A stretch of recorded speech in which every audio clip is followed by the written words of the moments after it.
বিশ্বাস করছেন না? আল্লাহর নবীজি বলেছেন মুহাম্মদুর রাসূলুল্লাহ সাল্লাল্লাহু আলাইহি ওয়াসাল্লাম যে যখন কোনো মেয়ে বেপর্দা হয়ে বাহিরে বের হয় তখন শয়তান মানে শয়তান জিন না ফেরেশতা, তখন শয়তান ওই মেয়ের সৌন্দর্যকে পুরুষের চোখে লোভনীয় বা আকর্ষণীয় করে তোলে। কে করে তোলে? শয়তান।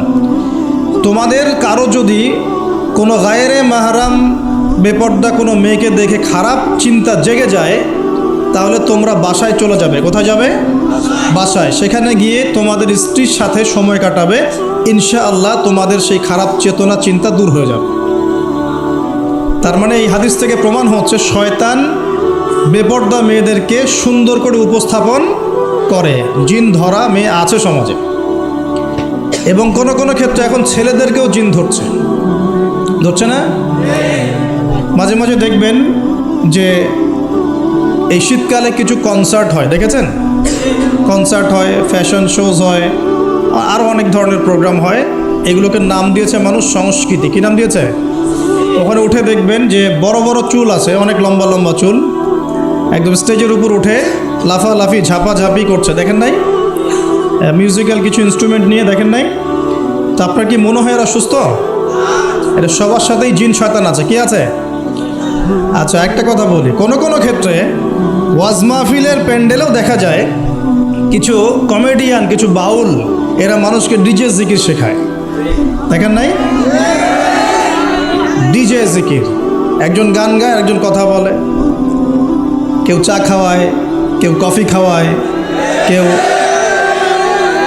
কেউ ঢেলেও দেয়, হ্যাঁ, কেউ উঠ বস করায়, কাউকে উঠতে বলে, কাউকে বসতে বলে।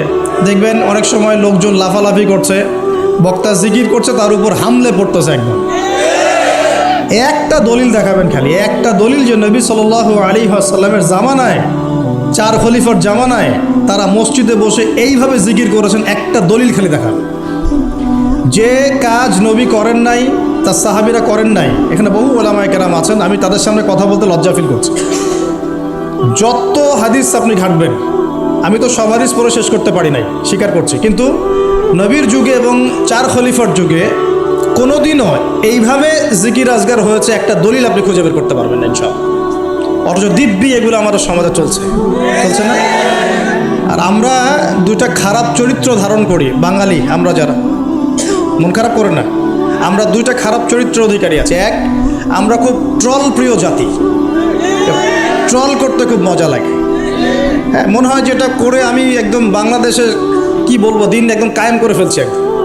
হ্যাঁ, এই ট্রল পাগল, ট্রল প্রিয় জাতি আমরা একটা। আরেকটা হচ্ছে আমরা ইস্যু পাগল জাতি। ইস্যু, একটা ইস্যু আসবে, খুব লাভঝাপ চলবে কয়েকদিন, ইস্যু শেষ, আবার লাভঝাপ শেষ। বিদেশিরা বলে যে এটা আমাদের শিক্ষার ব্যাপার আছে, কারণ নিজের মধ্যে ত্রুটি থাকলে তো সলভ করতে হবে কি না? নিজের মধ্যে ত্রুটি থাকলে সলভ করতে হবে না? তারা বলে যে আমাদের মাথা নাকি ওই যে বাক্সে বন্দি মাছের মতো। বাক্সে বন্দি মাছ দেখেছেন? এই যে অ্যাকুরিয়ামের মধ্যে যে মাছগুলো চলাফেরা করে, এদের স্মৃতিশক্তি খুব দুর্বল হয়। ওই ছোট্ট জায়গাটুকু ওদের কাছে মনে হয় বিশাল সমুদ্রের মতো। কথা বুঝতে পারছেন? ওই ছোট্ট বদ্ধ জায়গাটাই ওদের কাছে মনে হয় কি বিশাল বিশাল একটা জায়গা। ওরা খুব স্বল্প স্মৃতির অধিকারী, কিছুক্ষণ পরে স্মৃতিটা নষ্ট হয়ে যায়। তাই আগে কি হয়েছে ওরা ভুলে যায়। এই স্বভাবটা এখন আমাদের মধ্যে চলে আসছে না? আমরা ইস্যু পাগল হচ্ছি না দিন দিন? করণীয় কি? খুব ভালো কথা বলেছে। করণীয় হচ্ছে টিকটক বানাতে হবে, নাকি ফেসবুকিং করতে হবে। এই ফেসবুকের কন্টেন্ট বানাতে বানাতে দুটো কাজ করেছেন, আমি নগদ দেখাচ্ছি। দুটো কাজ করেছেন। একজন কমেডিয়ানকে আলেম বানিয়ে দিয়েছেন আপনারা ট্রল করতে করতেই। একটা হচ্ছে আরেকজন গায়ক অভিনেতাকে এমপি বানাচ্ছিলেন কয়দিন আগে। গান গেতো, অভিনয় করতো, মেয়েদেরকে নিয়ে নাচতো, হ্যাঁ, নিজেই গান লিখে নিজেই সুর করে, সুরের সারেগামা পা কিছুই নাই, ঠিক আছে? ও নিজেই, না আমার গান আমি গাবো, কেউ শুনলে শুনুক, না শুনলে না। একবার প্রশাসন ধরলো, রবীন্দ্রসঙ্গীত চেঞ্জ করেছো কেন, আবার ইত্যাদি। মানে তাকে নিয়ে এখন বিবিসিতেও কথা হচ্ছে, সুবহানাল্লাহ। মানে এখন বড় বড় পলিটিশিয়ানরাও তাদের মূল্যবান সময় এইসব পিছনে নষ্ট করতেছে। হ্যাঁ, এটাও একটা ইস্যু। মানে এই যে ট্রল করতে করতে করতে করতে এখন আপনি তাকে কয়দিন আগে এমপি বানাচ্ছিলেন, এটা কিসের কারণে হচ্ছে? আমাদের এই ট্রল পাগল মানসিকতার কারণে হচ্ছে।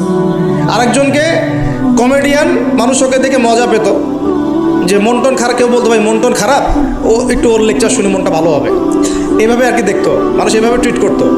আস্তে আস্তে আস্তে আস্তে এখন সে দেখা যায় বড় বড় আলেমদের বিরুদ্ধে কথা বলতেছে। খেয়াল করে দেখেন নাই? এটা আমরা করেছি। আমাদের এই দুইটা স্বভাবকে আগে বিসর্জন দিতে হবে। এক, আমরা ট্রল পাগল জাতি হব না, ওয়াদা করে। ট্রল করার মধ্যে কোনো রকম সার্থকতার কিছু নাই।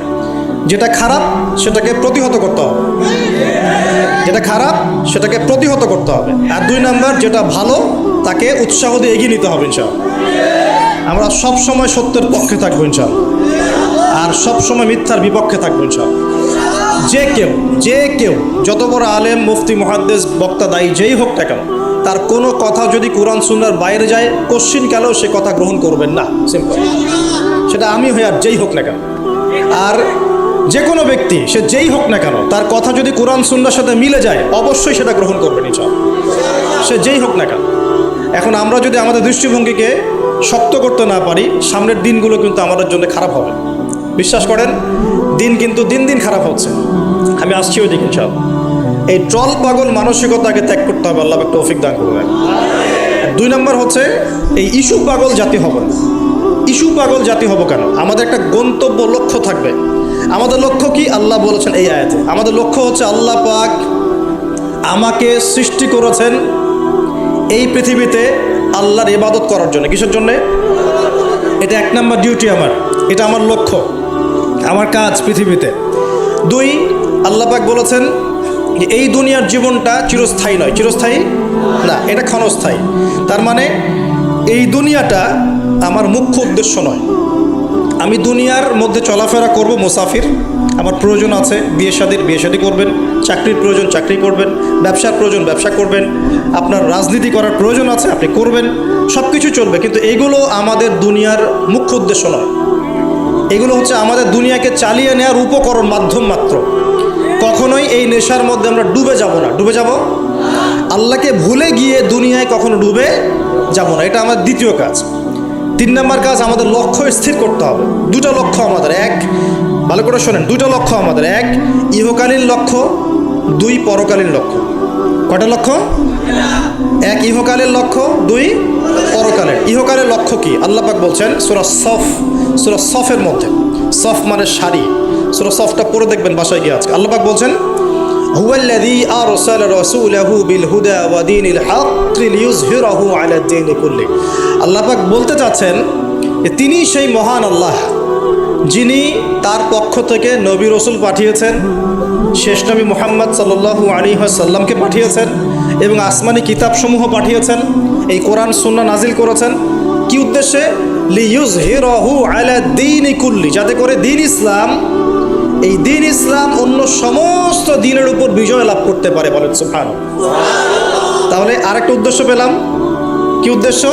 এই দিন নিজে পালন করব এবং এই দিনকে অন্য দিনের উপর বিজয় ঘটানোর চেষ্টা করব সব। এখন প্রশ্ন যে এই দিন কি অটোমেটিকলি বিজয় লাভ করবে? মান্না এবং সালোয়া কি এখনো পড়বে, নাকি আমাদেরকে রিজিকের চেষ্টা করতে হয়? এই যে আমরা চাকরি বাকরি ব্যবসা করি, আল্লাহর কাছে দোয়া করি না, আল্লাহ আমাকে রিজিক দান করো। এই দোয়া করে কি ঘরে বসে থাকি, নাকি দোকান খুলি, কষ্ট করি, ব্যবসা করি, চাকরি করি? তাই করি না? একইভাবে আল্লাহ পাক বলেছেন দুনিয়াতে পাঠিয়েছি আমার ইবাদত করার জন্যে, এবং আল্লাহ পাক নবী রসুল পাঠিয়েছেন বিশেষ করে শেষ নবী মুহাম্মদ সাল্লাল্লাহু আলাইহি ওয়াসাল্লামকে, যাতে এই দিন ইসলাম অন্য সমস্ত দিনের উপর বিজয়ী হতে পারে। এখন বিজয় কি এমনি এমনি হবে? কিভাবে বিজয় লাভ করবে? আল্লাহ বলছেন সূরা মুহাম্মাদে। কোন সূরায় বলেন? সূরা মুহাম্মদ। কখনো পড়েছিলেন? কেউ বলতে পারবেন আল কোরআনুল কারীমে আমাদের নবী মুহাম্মদ সাল্লাল্লাহু আলাইহি ওয়াসাল্লামের নাম কতবার আছে? কতবার? 4 বার। কয়বার? তাও কাছাকাছি গিয়েছে, আলহামদুলিল্লাহ, শুকরিয়া। তো প্রিয় ভাই, সূরা মুহাম্মাদের মধ্যে আল্লাহ পাক বলছেন কিভাবে বিজয় লাভ করবে। কিভাবে বিজয় লাভ করবে? আল্লাহ পাক বলছেন খুব ছোট্ট করে, ইন তানসুরুল্লাহ